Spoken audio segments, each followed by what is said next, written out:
자, 개장 또 함께해 주실 우리 헤르메스 스타 하창원 본부장도 자리했습니다. 어서 오세요. 네, 안녕하십니까. 자, 오늘 또 섹터 전략, 네. 감축된 전략 볼까요? 하창원 본부장의 오늘 전략은 뭡니까? 임플란트, 어제 또 오스템 임플란트 주가가 또 강했죠. 네. 임플란트 섹터가 사실은 조금 최근에 많이 눌렸었습니다. 뭐 러시아발 이슈도 좀 있었고요. 해서 조금 눌리는 부분이 있었는데 사실 지속적으로 계속 성장하는 것들을 좀 우리가 예측을 해볼 수 있는 섹터이지 않을까. 고령화 사회도 좀 심화가 되고 있는 상황이고 특히나 이제 중국 지역 같은 경우는 과거부터 이제 임플란트를 경험했었던 사람의 수 자체가 워낙 적어서 지금 식립의사에서 임플란트를 하는 과정에서 이제 식립을 해야 되는데 그 관련된 의사 수가 굉장히 좀 늘어나고 있다라고 합니다. 그만큼 수요가 늘어나는 부분들이라고 보시면 좋을 것 같고요. 사실 이제 중국 시장 같은 경우는 조금 어둠의 경로로 좀 유통되는 이런 제품들이나 이제 시장들이 많은데 이 정부에서 사실 가격적인 제한을 하는 부분에서의 약간은 좀 물음표가 생기긴 했지만 이 중국 시장 같은 경우는 스트라우만과 이런 덴티움 그리고 오스템 임플란트가 거의 과점을 이루고 있는 시장이거든요. 그래서 어차피 시장의 캐파는 좀 한정적이다라는 관점으로 봤을 때 그 안에서의 조금 수익성은 충분히 계속적으로 좀 누릴 수 있지 않을까. 그리고 워낙 인구수가 많다 보니까 뭐 아무리 그런 가격 규제를 하더라도 우리나라에서의 이런 시장보다는 당연히 뭐 수십 배 클 수밖에 없거든요. 그래서 그런 관점에서 봤을 때 여전히 성장성 부분은 좀 유효하다라고 보시면 좋을 것 같고 사실 이제 작년부터 계속적으로 수출적인 부분에서 좋은 기록을 이뤄왔었던 기업들입니다. 그러다 보니까 기업의 실적은 굉장히 좀 좋았고요. 오스템 임플란트에서 이제 횡령 이슈가 있다 보니까 섹터 내 전반적인 부분에서는 조금은 상방을 제한하는 요인으로 좀 작용을 했었지만 그 부분도 이미 좀 반영이 됐고 이제 펀더멘털 자체로 전거래의 급등이 나오는 것을 보면 이제 그러한 부분들은 좀 많이 희석이 되지 않았나라고 보고 있습니다. 그래서 본업적인 부분과 실적적인 부분들 그리고 앞으로의 성장성을 보면 충분히 우리가 지켜볼 수 있는 섹터라고 보고 있고요.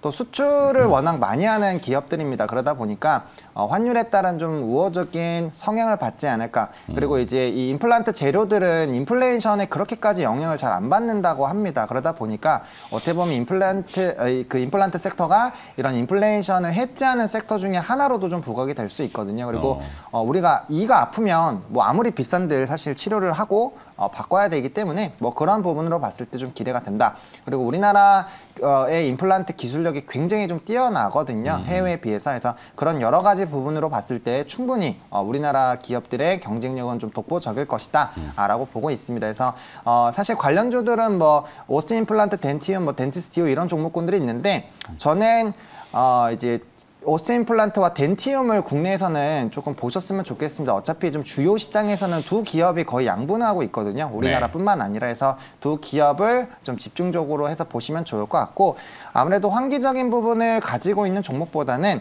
그래도 이제 좀 기업의 부정적인 이슈가 없는 덴티움을 좀 위주로 보시면 좋을 것 같고요.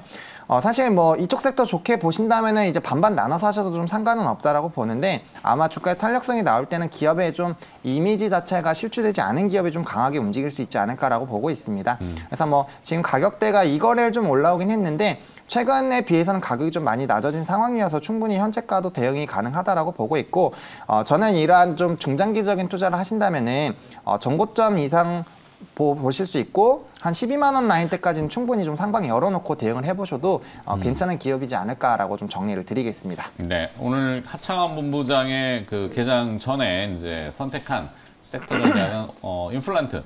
우리나라 임플란트는 이제 가성비가 뛰어난 것을 강점으로 해서 덴티움이라는 기업을 선정해 주셨고 정임 사장은 또 태조 이방원에서 그 2차 전지가 너무 많이 부담이 돼서 그 2가 이빨로 바뀌었다라는 얘기도 있어요. 임플란트 쪽으로.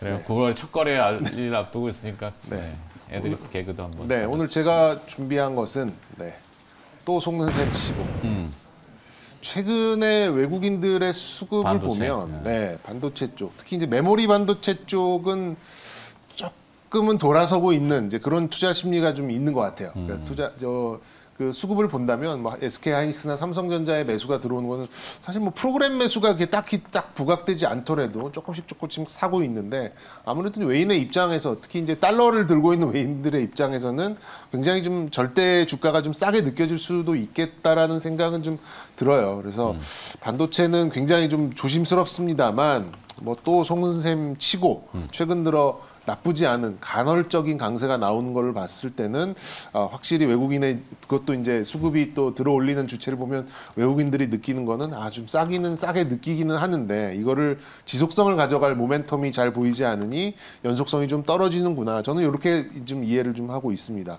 어제 시장도 그랬어요. 그러니까 어제 시장이 도대체 왜 이렇게 강했나, 우리나라 시장이 왜 이렇게 강했나 잘 몰랐거든요. 네. 근데 이제 결국에는 이 MSCI 리밸런싱 그 리뷰가 나오면서 네. 이제 약간의 이제 뭐 그 흔들림이 상승세가 좀 있기는 있었습니다만 그렇더라도 그런 걸 감안하더라도 다소간 좀 반도체에 대한 이제 그런 선호도는 어느 정도 좀 눈에 보여서 이거는 바닥을 그어가고 있구나, 만들어가고 있구나에 대한 확신은 조금 더 들었어요.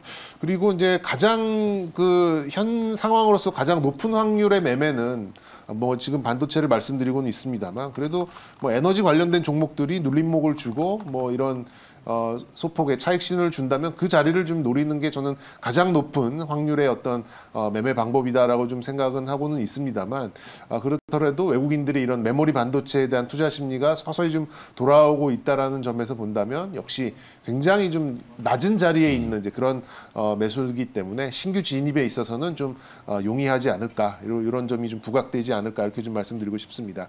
아직까지는 뭐 삼성에서는 큰 이제 행사라고는 하지만 약간의 쇼였죠. 이제 3나노 GAA를 바탕으로 해서 이제 핀팻으로 하는 이제 이 TSMC보다 좀 앞서 나간다라는 이제 뭔가를 좀 보여주고 싶었는데 아무래도 이제 그 파운드리를 이용하는 기업들이 좀 굵직한 기업들이 좀 나타나지 않고 있어서 결국에는 메모리가 돌아서야 반도체가 돌아서는구나에 대한 생각을 다시 한번 좀 말씀드리고 싶고요. 그 투자 심리를 자극할 수 있는 이슈는 역시 이제 DDR5의 본격 출시, 뻔한 얘기입니다. 아니면 기존의 뭐 낸드나 메모리 쪽의 재고가 조금씩 줄고 있다는 소식 이런 것들이 서서히 바닥은 만들어 줄 것 같고 그리고 나서 이제 좀 강세가 좀 나오려면은 역시 이제 비메모리 또 투자 소식 이런 것들이 좀 잘 엮여야 반도체가 살아야 되고 우리가 다른 나라들에 비해서 강점이 있는 게 사실 2차 전지와 반도체잖아요. 네. 이쪽에서 강세가 나와야 지수도 올라갈 수 있는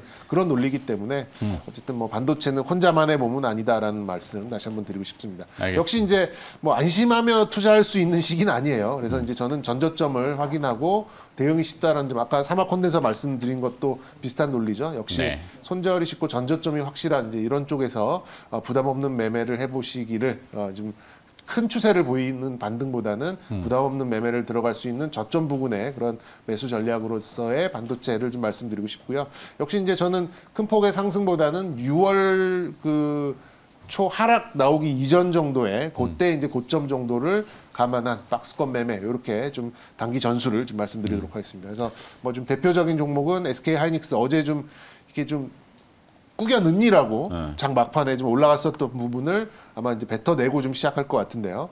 SK하이닉스를 좀 지표적으로 좀 보셔도 좋을 것 같고 역시 또 ISC 이렇게 두 종목 좀 붙여드리고 싶습니다. 그래요. 참.